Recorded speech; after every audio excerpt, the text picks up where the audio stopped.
از طرف من مشکلی نیستش. استقلال چی به نظرتون؟ باشگاه استقلال هم به هر حال انشالله که مشکلی نباشه. استقلال فصل جدید خود را با محمود فکری به عنوان سرمربی شروع کرد، اما طولی نکشید که به دلیل نتایج ضعیف فکری اخراج شد و زمین ساز بازگشت مجیدی به خانه شد. و شلوغ بازی که دیگه تا دلتون بخواد نیمکت حریف انجام بدید.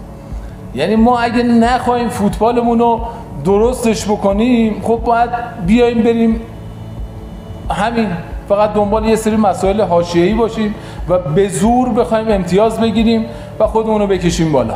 این بار مجیدی با قرارداد 2.5 ساله به استقلال بازگشت و روزهای خوش استقلالی ها دوباره فرا رسید. چه خبر شده تو ورزشگاه، چه موقعی شده تو ورزشگاه.